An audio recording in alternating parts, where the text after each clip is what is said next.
Hello बच्चों, आप लोग कैसे हैं? स्वस्थ हैं, मस्त हैं? और बोर्ड की एग्ज़ाम की तैयारी कैसी चल रही है? आशा है अच्छी चल रही होगी। तो हम आपको पिछले वीडियो में चैप्टर 11 विद्युत से संबंधित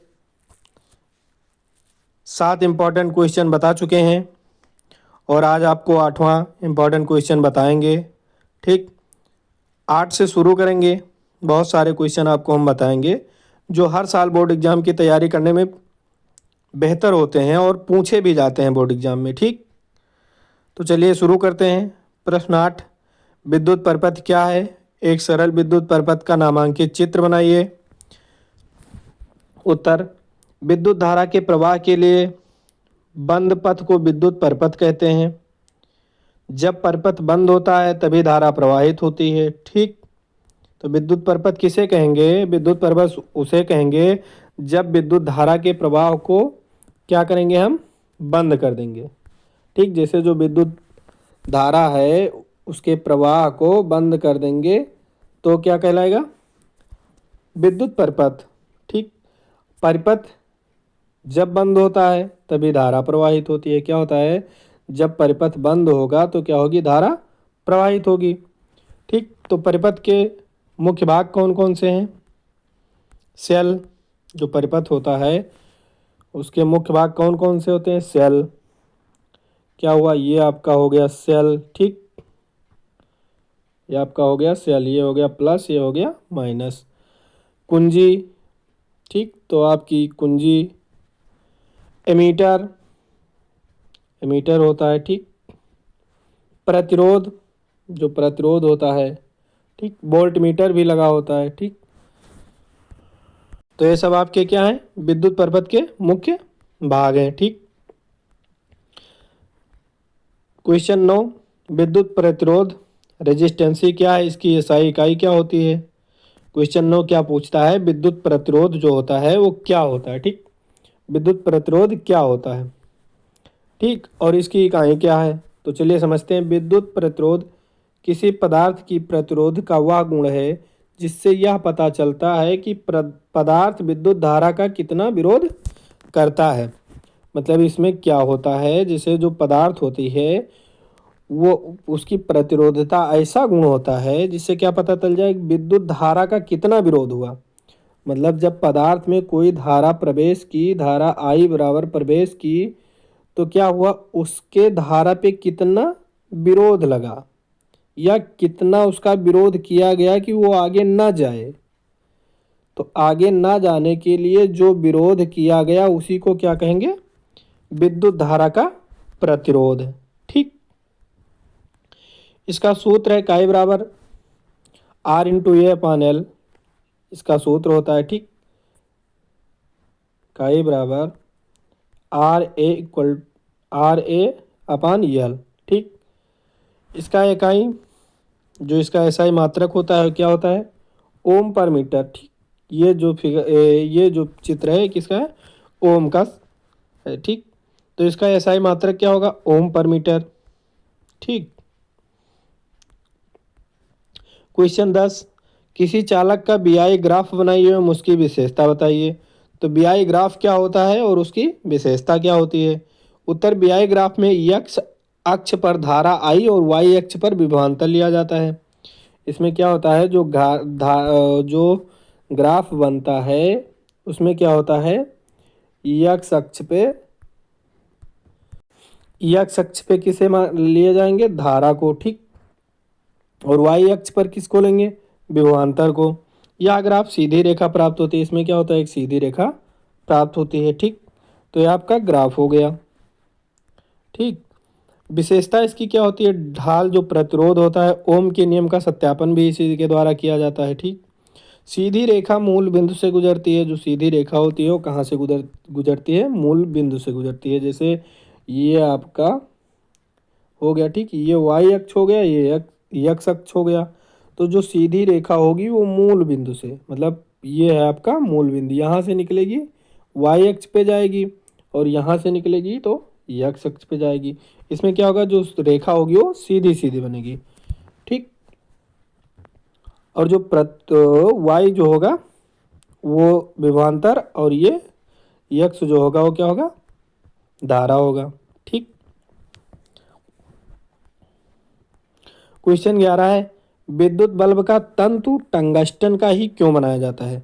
जो विद्युत बल्ब होता है, ठीक, जो विद्युत बल्ब होता है उसमें जो टंगस्टन लगा होता है, स्प्रिंग जिसे क्या बोलते हैं, जो टंगस्टन लगा होता है, वो जो तंतु लगा होता है, सॉरी, जो तंतु लगा होता है वो टंगस्टन का ही क्यों बनाया जाता है। तो जो टंगस्टन धातु होती है उस उत्तर में क्या, टंगस्टन का गलनांक बहुत अधिक होता है। ठीक, गलनांक अधिक होता है मतलब अगर गलनांक अधिक है इसका मतलब क्या होगा कि यह मतलब कम ताप पे नहीं गलेगा। ठीक, इस इसको गलाने के लिए बहुत ज़्यादा तापमान चाहिए। ठीक, जितना हाई गलनांक होगा उसे उतना हाई तापमान जब देंगे तभी वो पिघलेगा। ठीक, तो इसीलिए ये क्या होता है, जो टंगस्टन होगा है इसका गलनांक बहुत अधिक होता है। इससे क्या होता है, जो उच्च ताप पे इसमें पिघलने की जो संभावना होती है वो कम हो जाती है। ठीक, यह अधिक समय तक चमकता रहता है। जो टंगस्टन लगा होता है क्या होता है, अधिक समय तक चमकता रहता है। ठीक, और जो इसकी वो होती है गलनांक को बहुत अधिक होती है, इससे पिघलने की भी संभावना कम रहती है। इसीलिए क्या होता है, विद्युत बल्ब में टंगस्टन का ही प्रयोग किया जाता है। ठीक। क्वेश्चन 12, अधिक शक्ति वाले उपकरण मोटी तार से क्यों जोड़े जाते हैं। तो जो अधिक शक्ति वाले उपकरण होते हैं या जिन उपकरणों में क्या होता है, जो धारा अधिक होती है उसमें क्या होता है, मोटी तार क्यों जोड़े जाते हैं। ठीक, तो क्यों जोड़े जाते हैं, तो उत्तर समझिए। अधिक शक्ति वाले उपकरण अधिक धारा लेते हैं। क्या होता है, जो अधिक शक्ति वाले उपकरण होते हैं उनमें धारा क्या होती है, अधिक होती है। मोटी तार का प्रतिरोध कम होता है। ठीक, जब मोटे तार लेंगे तो उसका क्या होगा, जो प्रतिरोध होगा कम होगा। ठीक, तो इससे तार गर्म नहीं होता है और दुर्घटना से बचाव होता है। ठीक, इसका मतलब ये होता है कि जब हम अधिक शक्ति वाले उपकरण में जब मोटी तार जोड़ेंगे तो क्यों जोड़ेंगे, क्योंकि जब वो जो तार होता है उसका प्रतिरोध क्या होता है, कम होता है, क्योंकि वो अधिक धारा लेता है। ठीक, धारा अधिक लेता है और धारा और प्रतिरोध का व्युत्क्रम होता है। ठीक, जो धारा होता है वो किसका, प्रतिरोध का व्युत्क्रम होगा, यानी कि जब धारा बढ़ेगी तो प्रतिरोध कम होगा। ठीक, इसी कारण क्या होता है, ये जो मोटे उपकरण में जो अधिक शक्ति वाले उपकरण होते हैं उनमें मोटा तार जोड़ा जाता है। ठीक, ताकि ये जल्दी गर्म ना हो और बचे रहें। ठीक। क्वेश्चन 13, विद्युत ऊर्जा का दैनिक जीवन में क्या उपयोग है। तो विद्युत ऊर्जा का उपयोग समझिए, प्रकाश के लिए। प्रकाश के लिए मतलब क्या होता है, जो लाइट होती है, जो बल्ब होता है, इससे क्या उत्पन्न होती है, प्रकाश। ठीक, तो विद्युत का उपयोग किस में किया गया, प्रकाश में किया गया। ठीक, पंखा कूलर एसी चलाने में किया गया, पंखा भी चलेगा। ठीक, एसी भी चलेगी और कूलर भी चलेगा। ठीक, तो पंखा एसी कूलर चलाने में। ठीक, और क्या है, हीटर एवं गीजर में, हीटर में और गीजर में भी। ठीक, उद्योगों में मशीन चलाने में, जो बड़े बड़े उद्योग बने होते हैं उनमें क्या होता है, जो बड़ी बड़ी फैक्ट्रियां होती हैं उनमें मशीनों को किससे चलाया जाता है, विद्युत से चलाया जाता है। ठीक, तो विद्युत उपकरण चलाने में या मशीनों को चलाने में। ठीक, और किसमें, खाना बनाने में भी इसका प्रयोग किया जाता है, जैसे हीटर पे खाना बनता है और उस पर ठीक, हीटर पे भी बनता है खाना। ठीक। क्वेश्चन 14, विद्युत उपकरणों की रेटिंग क्या दर्शाती है।